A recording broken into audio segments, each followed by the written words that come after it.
Welcome to Headlines from the End Times. Each day we see more and more signs that point to the soon return of Jesus Christ.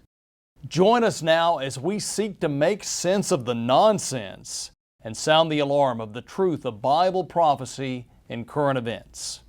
I'm James Collins reporting. Our first story is another from the culture war. In a recently leaked video, a Disney official is shown bragging about adding queerness to children's programming. The video was released as the Walt Disney Company faced scrutiny and criticism surrounding its initial response to a parental rights bill passed in Florida.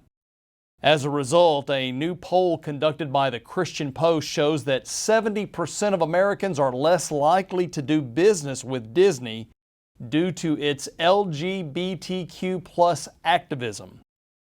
Disney is creating content to expose young children to sexual perversion. The Walt Disney Company's wholehearted embrace of the LGBTQ+ movement has made it very clear that conservative Christians have no place visiting their parks and watching their programming. You can clearly see that the magic is gone. In a related story, the reboot of DC Comics' Superman series featuring woke storylines has not showed strength in sales numbers. The new storyline involves the son of the original Superman working as a climate activist as well as an advocate for illegal immigration. He is also a bisexual who dates a male reporter. Sales of the new comic book have reportedly tanked since DC replaced Clark Kent with his millennial son Jonathan Kent. Two things are obvious. First, the agenda that DC Comics has adopted is the progressive woke agenda. Second, since children are the target audience of comic books, DC Comics is pushing their woke garbage on kids. Let's hope that the new bisexual Superman fails to fly. Our next story comes to us again from the nation's capital, where the Biden administration has funded the distribution of crack pipes to drug addicts for the purpose of, quote, advancing racial equity, close quotes. This according to the Washington Free Beacon.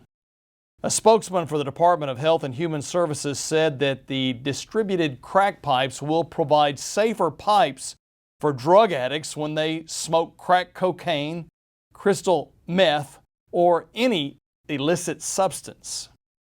The grant program will cost American taxpayers $30 million and is meant to help minorities who may not have the income to purchase a crack pipe.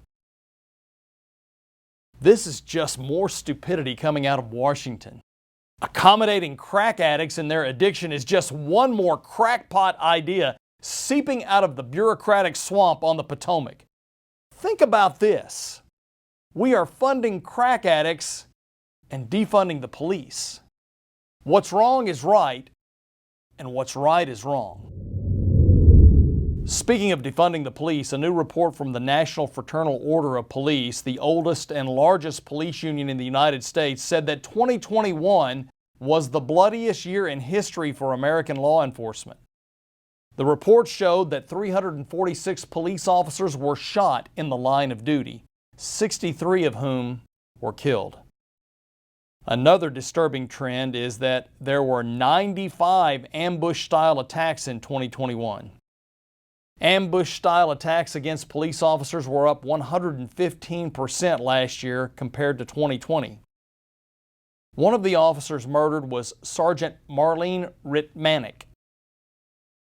Sergeant Ritmanek was 49 years old and she worked as a Bradley, Illinois police officer. She was murdered in cold blood as she and Officer Tyler Bailey, age 27, investigated a minor noise complaint.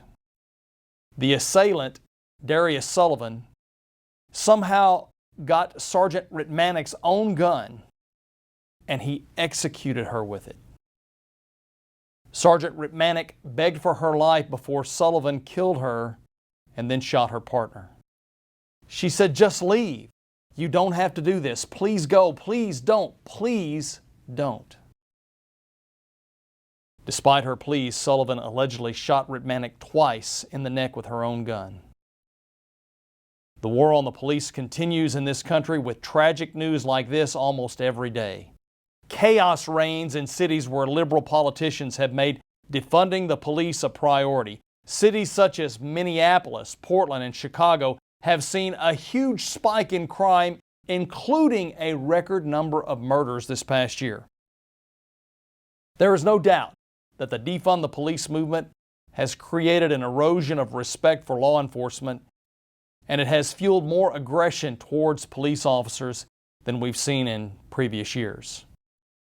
As violence continues to be aimed at law enforcement, our officers continue to show up every day to keep the communities they serve safe. These men and women run toward danger to protect the public when everyone else is running the other way. God bless them all. Well, that will wrap up this edition of Headlines from the End Times. If you were blessed by this video, please click the like and let us know in the comments below. To stay up to date with the latest headlines from the End Times, be sure to subscribe to our channel.